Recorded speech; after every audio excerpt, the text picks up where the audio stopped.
Oke, selamat sore untuk adik-adik kami kelas 9 SMP. Ini pertemuan kedua kita tanpa bertatap muka. Jadi Miss harap walaupun ini pertemuan kita tanpa bertatap muka, Miss harap kalian di sana tetap semangat dan tetap fokus untuk belajar. Oke, hari ini kita masuk materi pembelajaran IPA, yaitu hukum Newton tentang gerak.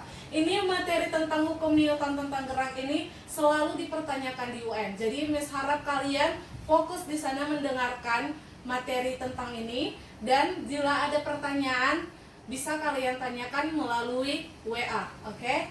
Miss mulai hari ini kita belajar tentang hukum Newton tentang gerak. Jadi di sini ada 3 subtopik yang bakal kita bahas, yaitu hukum pertama, hukum kedua, dan hukum ketiga Newton. Jadi sebelum masuk kita ke subtopik tersebut, Miss mau menjelaskan dulu tentang gaya. Jadi gaya itu adalah tarikan atau dorongan yang dapat mempengaruhi suatu benda. Jadi akibat-akibat gaya tersebut ada 3. Yang pertama, dia membuat diam menjadi bergerak. Atau sebaliknya, membuat benda bergerak menjadi diam. Yang kedua, dapat mengubah arah benda tersebut. Dan yang ketiga, mengubah bentuk benda. Jadi di hukum Newton ini tentang gerak, kita akan membahas dari membuat benda diam menjadi bergerak atau dapat mengubah arah benda. Oke, masuk kita ke hukum pertama Newton.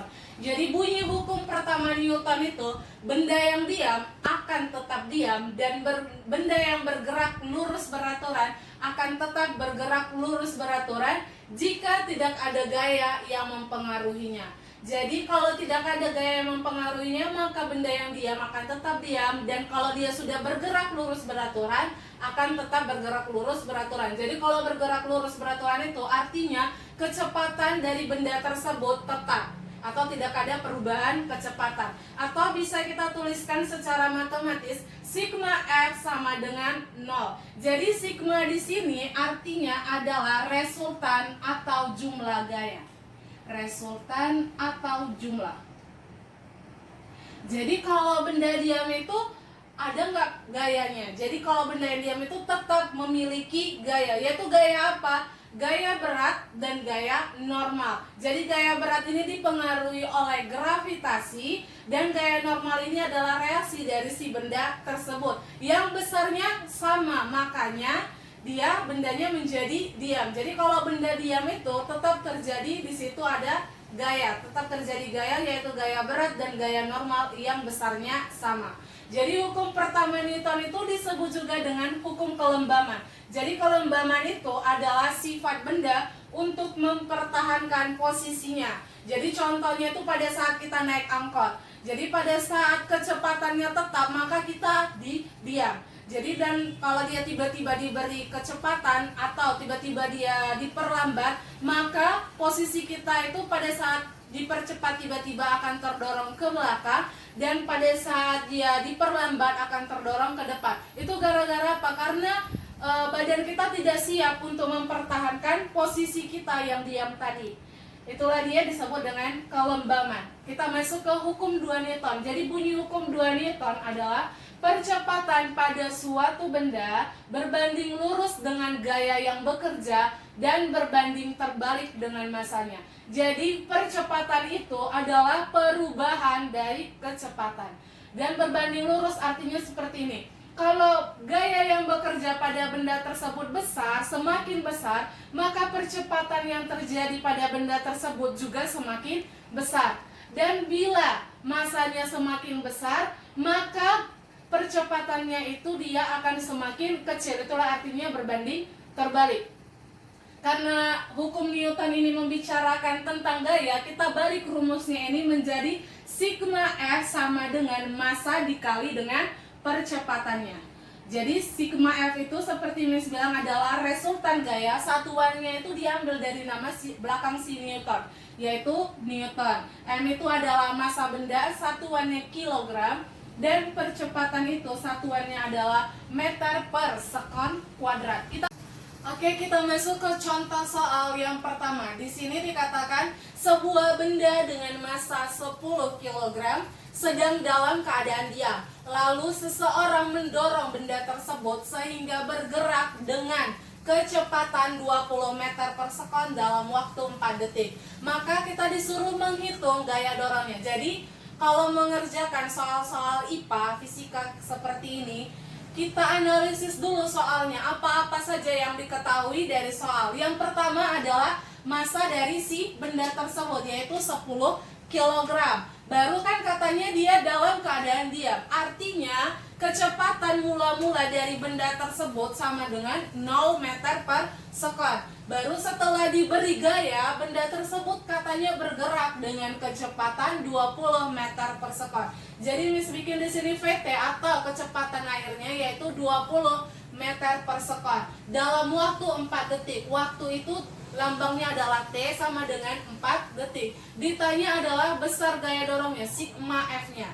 Jadi masuk kita ke rumus dari hukum 2 Newton, yaitu sigma F sama dengan M dikali A. Tapi perhatikan dari yang diketahui, tidak ada diketahui percepatannya. Jadi kita harus mencari dulu percepatannya dari rumus gerak lurus berubah beraturan atau GLBB. Di situ ada rumusnya VT sama dengan V0 ditambah A kali T. Jadi kita masukkan VT-nya itu, kecepatan airnya adalah 20 meter per sekon sama dengan kecepatan awalnya yaitu 0 meter per sekon ditambah A, itu yang mau kita cari, dikali waktunya adalah 4 sekon.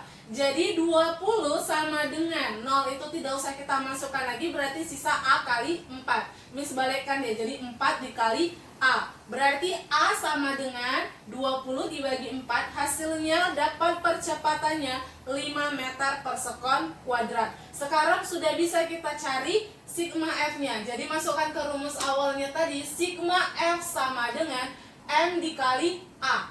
Jadi masukkan M itu adalah massa, massanya tadi katanya 10 kg dikali percepatannya yaitu 5 meter per sekon kuadrat. Hasilnya adalah 50 Newton. Jadi besar gaya pada benda tersebut adalah 50 Newton. Sekarang kita masuk ke hukum terakhir yaitu hukum 3 Newton. Dikatakan di hukum 3 Newton, apabila sebuah benda mengerjakan gaya, itu disebut dengan gaya aksi, kepada benda yang lain, maka benda kedua akan mengerjakan gaya, disebut dengan gaya reaksi, pada benda pertama yang besarnya sama, namun arahnya berlawanan.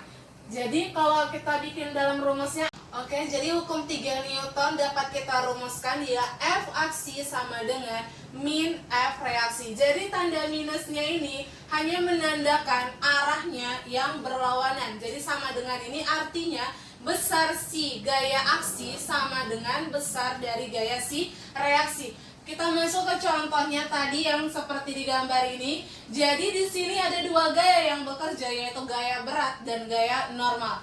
Jadi gaya berat ini merupakan gaya aksi dari si bumi, gravitasi bumi, yaitu dia menarik dari si benda ini ke inti bumi, ke bawah. Dan si benda ini memberikan gaya reaksinya, yaitu gaya normal, yang besarnya sama dengan gaya berat, namun arahnya berlawanan.